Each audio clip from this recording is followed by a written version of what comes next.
नमस्कार, मैं रविश कुमार। साथियों, यह मेरा ऑफिशियल चैनल है रविश टी, जिस पर मैं आप लोगों को पेंशन से जुड़ी हर वह खबर देता हूं जो आप लोगों के लिए बहुत महत्वपूर्ण है। और अगर अभी तक आपने इस चैनल को सब्सक्राइब नहीं किया है तो इस चैनल को जल्दी सब्सक्राइब करें। तो चलिए वीडियो शुरू करते हैं। आज का यह एपिसोड ईपीएस पेंशन, भोगी यानी एम्प्लॉइज पेंशन स्कीम 1995 ईप्स 95 से जुड़े हमारे लाखों बुजुर्गों और ईपीएफओ के करोड़ों सदस्यों के लिए अत्यंत महत्वपूर्ण होने वाला है। आज हम आपके लिए ईपीएफओ से जुड़ी एक नहीं, दो नहीं, बल्कि कई बनी अपडेट्स का एक पूरा समाचार बुलेटिन लेकर आए। हम बात करेंगे उन पांच बनी बदलावों की जिन्हें ईपीएफओ ने हाल ही में लागू किया है या करने की तैयारी है। यह बदलाव आपके पैसे निकालने के तरीके से लेकर आपकी न्यूनतम पेंशन की राशि तक हर चीज को प्रभावित करने वाले हैं। इसीलिए आपसे हमारा विनम्र अनुरोध रहेगा कि इस महत्वपूर्ण जानकारी को समझने के लिए अंत तक हमारे साथ बने रहें। और हाँ, अगर आप हमारे इस परिवार में नए हैं, अगर आप चाहते हैं कि पेंशन और आपके अधिकारों से जुड़ी हर सच्ची और सटीक खबर आप तक सबसे पहले पहुंचे, तो अभी इसी वक्त हमारे चैनल को सब्सक्राइब करके घंटी का बटन बेल आइकन जरूर दबा दीजिए। ये सिर्फ एक क्लिक नहीं, बल्कि हमारी इस मुहिम को आपका समर्थन होगा। ईपीएफओ का 12 कदम 5 प्रमुख नियम परिवर्तित थे। तो चलिए बिना और विलंब किए शुरू करते हैं आज की सबसे बड़ी खबर के साथ। एक बार फिर हम ईपीएफओ पेंशन रूल्स यानी कर्मचारी भविष्य निधि संगठन के पेंशन से जुड़े नियमों की वह खबर लाए हैं जिसका असर करो खाता धारकों पर पटना तय। ईपीएस अकाउंट होल्डर्स के लिए ये 5 बदलाव क्या हैं? ये कौन से नए नियम हैं जो आपकी जिंदगी को आसान या शायद थोड़ा और जटिल बना सकते हैं? आइए एक एक करके पूरी गहराई से हम इन बदलावों को आपके बीच रखने जा रहे हैं। सबसे पहले आपको यह जानना जरूरी है कि यह बदलाव कब से लागू हुए। देखिए, ही में ईपीएफओ ने अपने सदस्यों के लिए विशेषकर मनी विड्रॉल यानी पैसा निकालने से संबंधित दिशा निर्देशों में एक बड़ा फेरबदल किया है और यह कोई आने वाले समय की बात नहीं है। यह नियम 13 अक्टूबर 2025 से प्रभावी हो चुका है। जी हाँ, कर्मचारी भविष्य निधि संगठन, जिसे हम सब ईपीएफओ के नाम से जानते हैं, ने हाल ही में अपने कई नियमों में बदलाव करते हुए कर्मचारियों को कुछ मामलों में बड़ी राहत दी, तो कुछ मामलों में नियमों को सख्त भी किया। जैसा कि हमने बताया, मनी विड्रॉल संबंधी दिशा निर्देश बदल गए। इसका सीधा असर आपके ईपीएफ यानी भविष्य निधि प्रोविडेंट फंड और ईपीएस यानी पेंशन निधि पेंशन स्कीम दोनों से होने वाले विड्रॉल या निकासी पर पड़ेगा। यह नियम, जैसा कि मैंने पहले स्पष्ट किया, 13 अक्टूबर से लागू हो चुके हैं। तो सवाल उठता है कि ईपीएफओ ने ईपीएस सदस्यों के लिए विशेष रूप से क्या बदलाव किए। हाल ही में ईपीएफओ ने पीएफ और ईपीएस की आंशिक निकासी यानी पार्शियल विड्रॉल से जुड़ी शर्तों को भी अपडेट किया है। अधिकारियों का कहना है कि नए नियम अब पहले से कहीं अधिक सरल और पूरी तरह से डिजिटल हो। इसका उद्देश्य यह है कि सदस्य अपनी जरूरतों के अनुसार अपने खातों का प्रबंधन यानी मैनेजमेंट आसानी से कर और सके। बदलाव नंबर 1, ईपीएस निकासी के लिए अब 36 महीने का इंतजार। अब आते हैं पहले और सबसे बड़े बदलाव पर जिसने कई लोगों को चौंका दिया। यह ईपीएस 95 से जुड़ा एक महत्वपूर्ण बदलाव है। अब ईपीएस निकासी के लिए आपको 36 महीने का समय चाहिए होगा।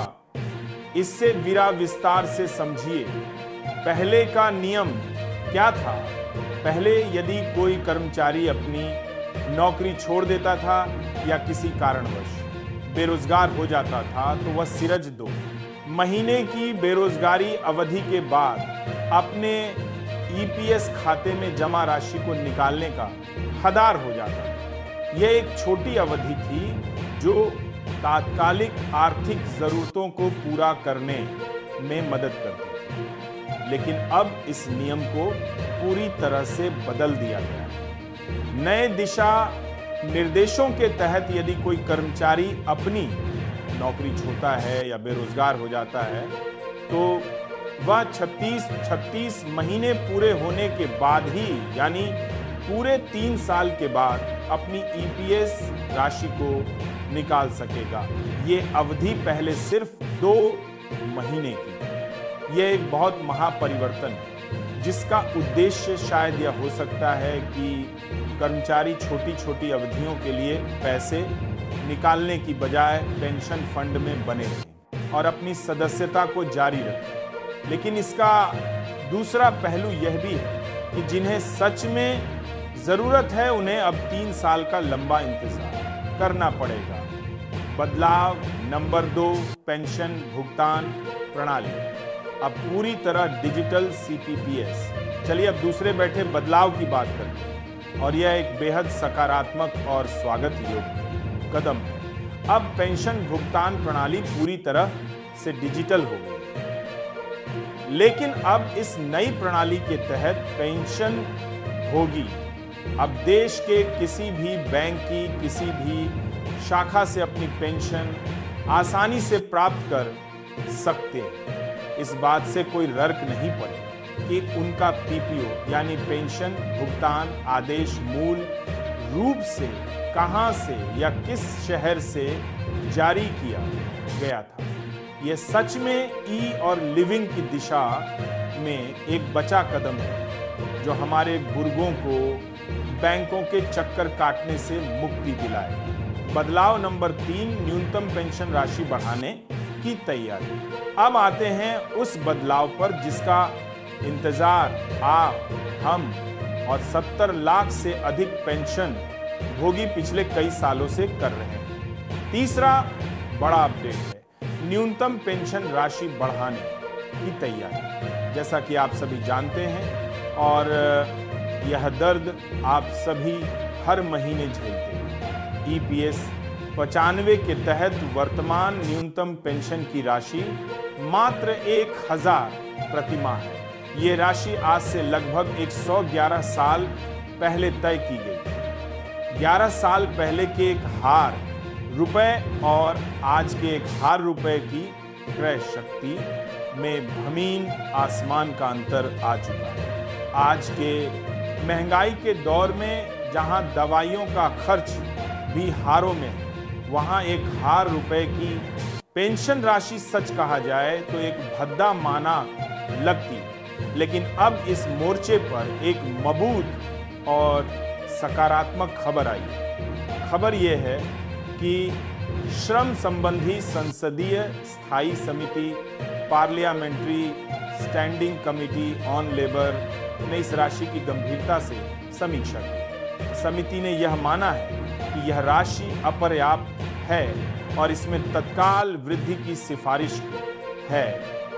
ये एक बहुत बड़ी प्रगति है। ये सिर्फ पेंशनरों की मांग नहीं रही बल्कि अब यह एक संसदीय समिति की आधिकारिक सिफारिश बन गई है। हालांकि यह ध्यान रखना महत्वपूर्ण है कि यह निर्णय अभी भी विचाराधीन है, यानी सरकार के पास चाराधीन है। लेकिन उम्मीद की एक मबूत किरण जगी है। ऐसी प्रबल संभावना है और उम्मीद है कि आने वाले महीनों में सरकार न्यूनतम पेंशन में सम्मानजनक वृद्धि की घोषणा कर सकती है। हम सभी की निगाहें इसी घोषणा पर टिकी हुई है। बदलाव नंबर 4 EPS 95 योजना की समीक्षा और सुधार प्रक्रिया शुरू। चौथा बड़ा अपडेट भी तीसरे अपडेट से ही जुड़ा हुआ है। यह है EPS 95 योजना की समीक्षा और सुधार की प्रक्रिया का शुरू होना। EPSFO और केंद्रीय श्रम मंत्रालय ने इस बात के स्पष्ट संकेत दिए हैं कि EPS 95 योजना जो साल 1995 में शुरू हुई थी, उसकी एक व्यापक समीक्षा कॉम्प्रहेंसिव रिव्यू जल्द ही पूरी की जाने वाली है। यह समीक्षा क्यों हो रही है? क्योंकि पिछले लगभग 3 दशकों में देश की अर्थव्यवस्था, लोगों की आय और विशेष रूप से जीवन यापन की लागत यानी कॉस्ट ऑफ लिविंग में भारी वृद्धि हुई है। पुरानी योजना इन नई वास्तविकताओं से मेल नहीं खाती। इसलिए इस समीक्षा के बाद वर्तमान आर्थिक परिस्थितियों और बेतहाशा बती जीवन यापन की लागतों को ध्यान में रखते हुए इस पूरी योजना को अपडेट किए जाने की प्रबल संभावना है। इसमें पेंशन की गणना का फार्मूला, अंशदान की सीमा, सैलरी कैप और न्यूनतम पेंशन जैसे सभी महत्वपूर्ण पहलुओं पर विचार किया जा रहा है। यह एक दूरगामी बदलाव का संकेत है। बदलाव नंबर 5 हायर सैलरी पर पेंशन के अधिकार को मान्यता और 5वां बड़ा बदलाव जो हारों पेंशनरों के लिए एक बड़ी जीत है, वह है हायर सैलरी यानी उच्च वेतन पर पेंशन के अधिकार को आधिकारिक मान्यता।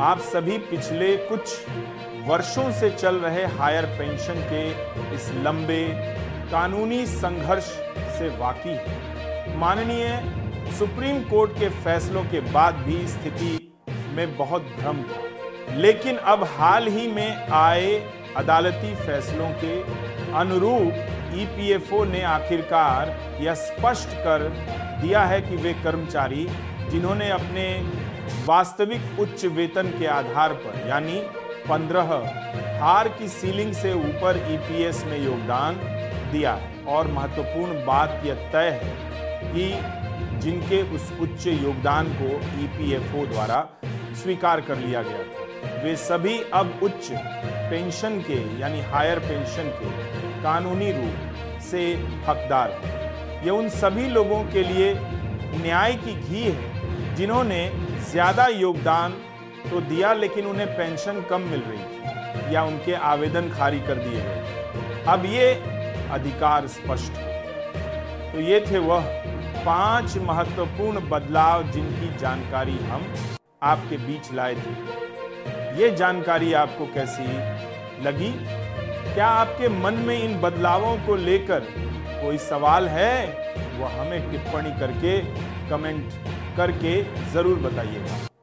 विशेष अपडेट पंजाब में पेंशन सेवा मेला का आयोजन, लेकिन रुकिए, बरों का सिलसिला अभी खत्म नहीं हुआ जैसा कि हमने वादा किया था। हम हर छोटी बड़ी अपडेट आप तक पहुंचाएंगे। अब हमारे पास एक और महत्वपूर्ण अपडेट है जिसे हम अपने चैनल के माध्यम से आप तक पहुंचाने का प्रयास करेंगे, क्योंकि हमारा यह चैनल लगातार EPS 95 न्यूनतम पेंशन और पेंशनरों के जीवन से जुड़ी हर महत्वपूर्ण जानकारी को सीधे और सबसे पहले आप तमाम बुजुर्गों के समक्ष रखने का प्रयास रहता है। यह बड़ी खबर आ रही है पंजाब से, जो देश के अन्य राज्यों के लिए भी एक मिसाल बन सकती है। पंजाब के पेंशन धारकों के लिए एक खबर जो सोशल मीडिया पर भी वायरल हो रही है, वह यह है कि पंजाब सरकार के वित्त विभाग के निर्देशों के तहत वहां के जिला खजाना अधिकारी द्वारा पेंशन भोगियों की सुविधा के लिए एक विशेष पेंशन सेवा मेला आयोजित किया गया है। जी हाँ, ये पेंशन सेवा मेला 13, 14 और 15 नवंबर 14 और 15 नवंबर को आयोजित किया जा रहा है। यह शिविर सभी जिला खजाना कार्यालयों, डिस्ट्रिक्ट ट्रेजरी ऑफिस में लगाए जा रहे हैं। इन शिविरों का मुख्य उद्देश्य क्या है? इन शिविरों में पेंशनरों की ई-केवाईसी प्रक्रिया को अनिवार्य रूप से पूरा करवाया जाएगा और साथ ही उन्हें इसके महत्व के बारे में जागरूक भी किया जाएगा। यह जानकारी जिला खजाना अधिकारी सुश्री हर्ष बालाजी ने स्वयं दी। उन्होंने ये भी बताया कि पंजाब सरकार ने पेंशनरों एवं पारिवारिक पेंशनरों, फैमिली पेंशनर्स की सुविधा के लिए एक नया पेंशन सेवा पोर्टल भी लागू किया है, जहां पर प्रतार के बाद कर सभी जूनी को